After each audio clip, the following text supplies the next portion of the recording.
Ouais, je disais donc qu'on était le 11 mai 2020, il est un peu après minuit, l'agression est extrêmement violente, l'agression donc par un dispositif d'attaque euh, à, à base de rayonnement électromagnétique ou acoustique ou thermique qui peut être déposé dans des voitures alentours.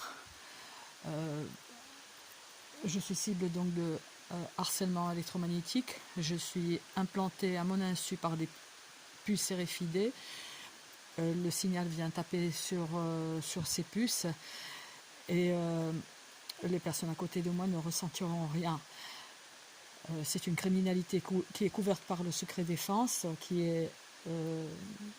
qui fait que les personnes qui ont été enrôlées pour torturer la cible blacklistée que je suis, nous sommes quand même quelques-uns, mais pas si nombreux que ça, parce que des sommes colossales, très importantes, sont investies pour torturer une cible. Et donc, parce que j'ai perdu le fil.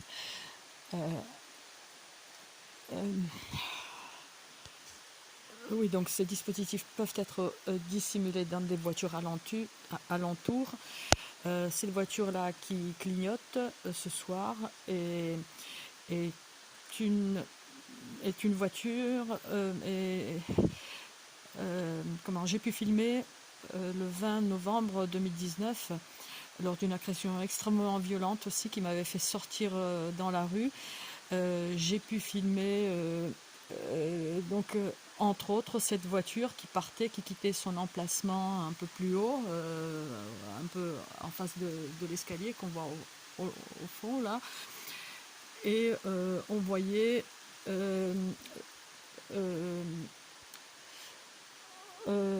à l'œil nu on ne voyait pas, mais donc nos appareils numériques enregistrent, filment comment les agressions, par exemple par des dispositifs laser qui étaient très clairs. Il y avait deux rayons violets qui venaient sur moi.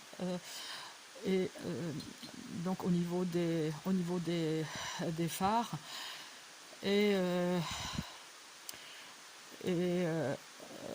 on voyait une lumière comme pour des lasers. J'ai pu faire une vidéo, une vidéo qui d'ailleurs a peut-être même disparu entre temps. Il faut que je vérifie parce que je voulais la mettre en lien. Alors, ce que j'ai pu filmer aussi hier ou avant-hier, les tortures sont extrêmement violentes, c'est que le garage qui se trouve ici à gauche, hier ou avant-hier, était allumé et le garage donc de la personne de Monsieur B, qui est, sauf présomption de son innocence, un criminel lourd, qui a son garage dans le local donc des garages. La lumière dans son garage était allumée à 3 heures du matin et il y avait une lumière plus importante donc sous la porte, plutôt vers la droite de la porte, à l'endroit où, avec une autre cible qui est venue chez moi, Elena Sagnol, nous avons pu mesurer, relever 300 microtesla, à peu près 1 mètre du sol. Cette personne, donc, qui se dit policier, qui m'a agressé récemment, qui m'a empoigné, qui m'a traîné, qui voulait me traîner vers, qui me traînait vers la porte de l'immeuble, qui voulait pas me montrer sa carte, il me l'a montré rapidement, mais il voulait pas que je la voie un peu de plus près et qui voulait pas surtout que je la prenne en photo. Donc c'est la voiture donc de cette personne.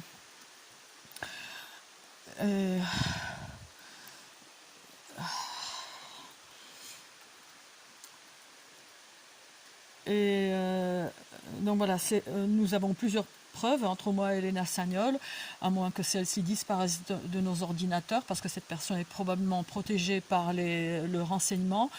Eh bien, nous avons plusieurs preuves que cette personne pratique une criminalité lourde qui est donc le harcèlement électromagnétique, qui consiste à agresser une personne à distance, no touch torture, des tortures qui sont connues depuis maintenant plusieurs décennies. En France, on ne connaît rien du tout puisque tout est verrouillé. Et les criminels, ces connards qui pratiquent aussi, ne se rendent pas compte que leur tour viendra. Donc là, aujourd'hui, je suis très, enfin, je suis intriguée par ce truc qui clignote, même si bien sûr ça peut être un leurre. Mais c'est vrai qu'il y a une antenne qu'on ne voit pas très très bien, je ne sais pas si on va la voir, mais il y a une petite antenne au milieu, au niveau du, pas du toit, mais sur le côté, une petite antenne, en plus de celle qui est euh, au-dessus du pare-brise, aplati un peu sur le toit. Il y en a une autre toute petite qui se dirige vers mes fenêtres, on pourrait dire. Pourquoi je parlais du garage? Parce que du garage allumé à 3 h du matin avec la minuterie bloquée, c'est que les criminels, pour leurs agressions, ont besoin, je dirais, comme d'un surplus d'électricité. De lumière. Nous avons pu observer ça. Il s'agit d'une criminalité qui est une criminalité complexe techniquement, et souvent donc les cibles qui sont choisies sont comme moi, une personne d'un certain âge, pour qu'on puisse plus facilement dire que la personne oui, j'ai pas fini ma phrase. Oui, pour dire qu'une personne choisissent des personnes d'un certain âge, des femmes, surtout des femmes seules, pour mieux pouvoir les traiter de folles, de parano, de schizo, tout ce qu'on veut.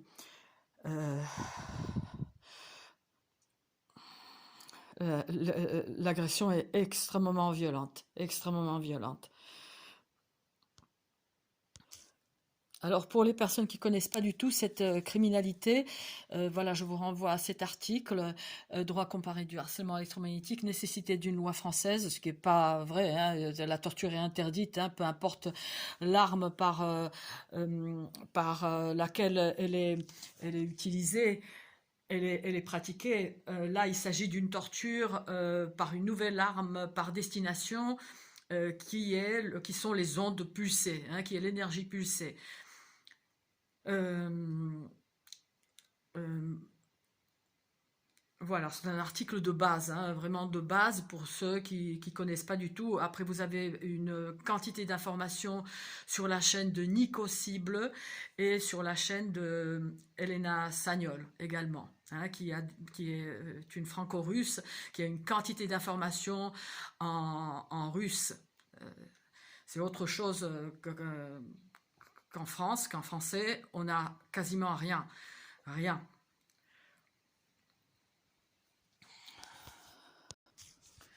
Alors, il me semble que la personne, donc Monsieur B, le faux flic, euh, euh, il me semble qu'il n'est pas là, hein. Ses fenêtres étaient éteintes, alors que systématiquement, lorsqu'il est là, lorsque je sors sur le parking, lorsque je dois quitter l'appartement devant la violence des attaques, ses fenêtres sont allumées. Et certaines autres fenêtres où se trouvent probablement les agresseurs, hein. Il faut savoir qu'une cible blacklistée est traquée, suivie, surveillée 24 heures sur 24. Hein, des fois, je dois quitter l'appartement sous la violence des attaques. Ce que je voulais dire, c'est que oui, il me semble qu'il n'est pas là et qu'il y a peut-être quelque chose, un dispositif d'attaque à distance déposé dans sa voiture qui déclenche les douleurs à la même heure. Hier, c'était pareil, une violence vers, je sais pas, autour de minuit, même si avant, c'est vrai, c'était très très violent pendant des heures et des heures, tout ce week-end, le dernier week-end du confinement. Alors, je ne sais pas si faites l'événement de cette manière, mais voilà, ces appareils, ces dispositifs peuvent être déclenchés pour certains à distance. Voilà, il s'agit d'une criminalité à l'origine militaire, hein, c'est une vieille criminalité qui a plusieurs décennies. Euh, Et pour un néophyte, pour quelqu'un comme moi je suis une littéraire, hein, je confonds des l'onde et la fréquence, c'est très difficile bien sûr de comprendre ce qui se passe.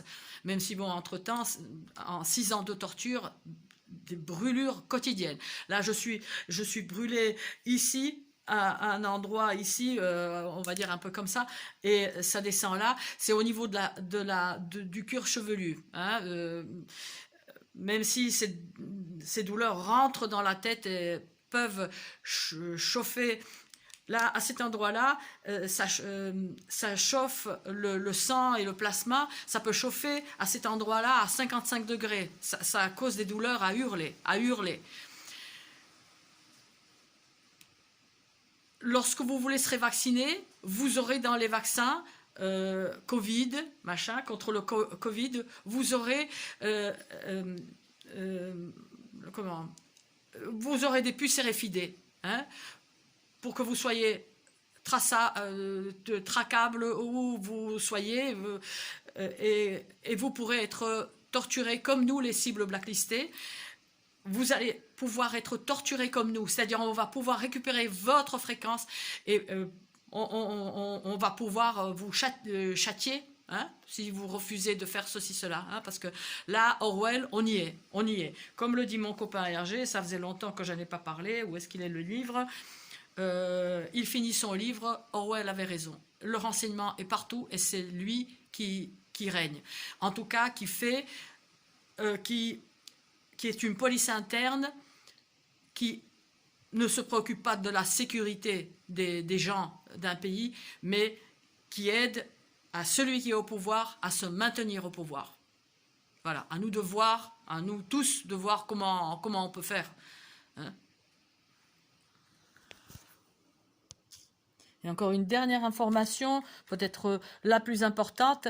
Voilà une information donc qui a été donnée à un journaliste qui cherchait autre chose. Pardon, je vais le sortir que ça un peu. Voilà. Donc ce journaliste qui cherchait, voilà, vous pouvez lire, je vous laisse lire, qui cherchait une autre information, et par mégarde, on lui a donné l'information sur les effets des armes les armes à énergie dirigée. On a accès à tout le corps. Comme par hasard, il y a le corps de femme. Vous m'étonnez. Voilà. Ceci depuis les années 70. Donc ça, c'est pour les Américains. Les Français, avec notre légendaire retour 15 à 20 ans, dans les années 90, 2000, ils y étaient aussi. Donc voilà, on peut avoir accès au corps d'autrui à distance. Les harceleurs, tenez-vous le pour dit, parce que votre tour viendra et vous perdez rien à attendre.